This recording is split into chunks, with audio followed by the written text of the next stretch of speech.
This is a video of the last 7 minutes of an approach to SFO from the southeast over the bay, taken at high tide in July 2021. I'll be pointing out various sites you don't often see from the ground. Millions of people live in this area. I've been out exploring some of these strange industrial structures. It's interesting in a post-apocalyptic way, but there's not really much to see. There's deep mud everywhere and not that many birds or fish.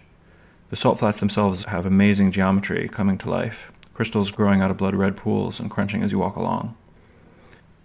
Those red pools are salt ponds. There are about 50 square miles of them out here and on the west side of the bay. The colors change throughout the year based on the stage of evaporation and the different bacteria and shrimp that live in the water. Over the years, people have tried to repurpose this land for housing, but they've always been blocked by pushes to restore the natural wetlands.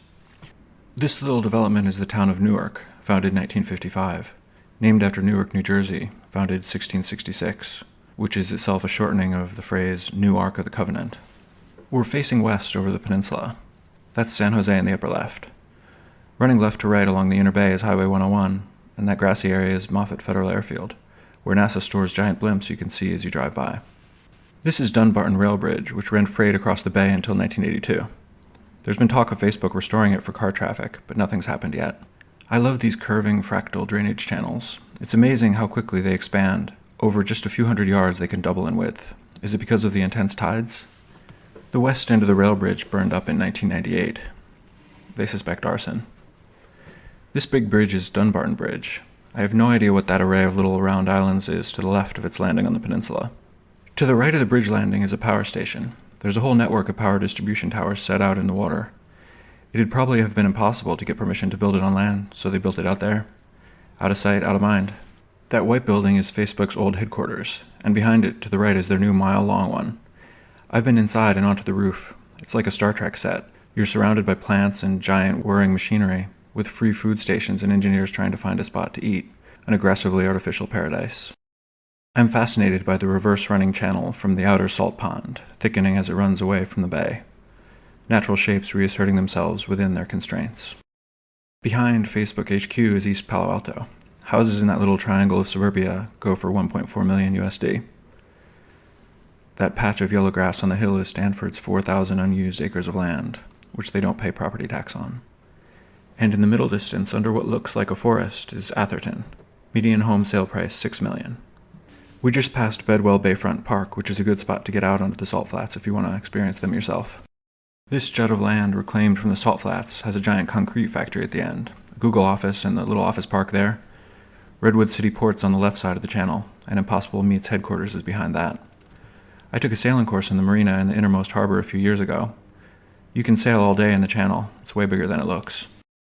We're over Bear Island State Park now. In the 60s and 70s they tried to develop it a few times, but always got blocked. We're coming over Redwood Shores. It was built in the 60s on reclaimed land. You can only reach it from 101. There's no connectivity to the main road network. At the bottom of that inner channel, houses on that trapezoid go for about $2.5 million. At the other end of the channel was Oracle's old headquarters before they moved away. That's a water plant and radio station at the bottom. Again, the land closest to the water is least desired. The streams in the bank below that run opposite of what you'd expect.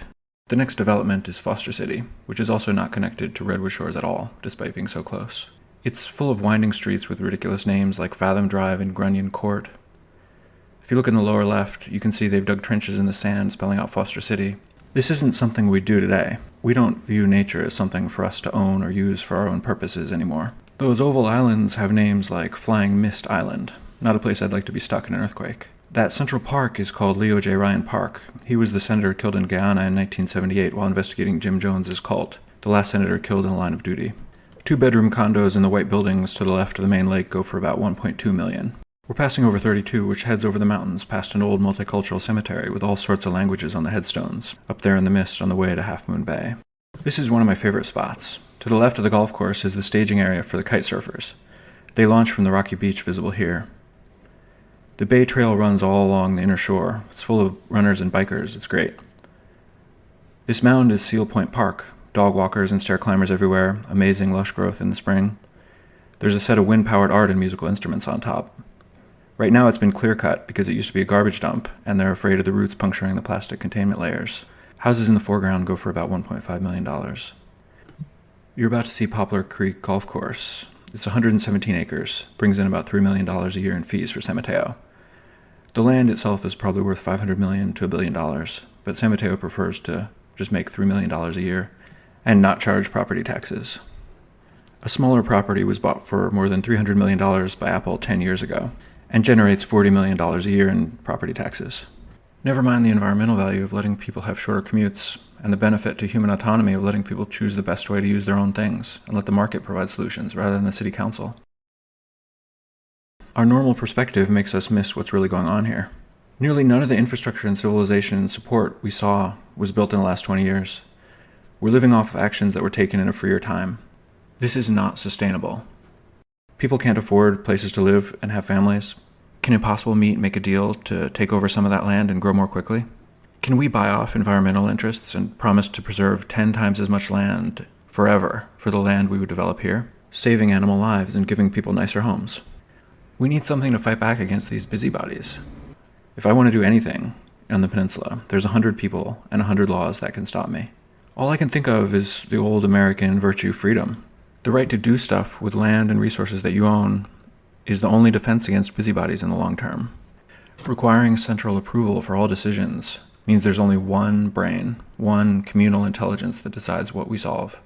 Nobody's representing the virtual benefits that we could get if we actually let people do things that need to be done. Let's buy 500 square miles in Oregon and permanently preserve it forever in return for building houses on 50 square miles of the bay. Who, being honest, should really oppose this? Environmentalists should like it. People who care about development should like it. Who doesn't like it is busybodies who somehow have got the right to prevent other people from doing useful things.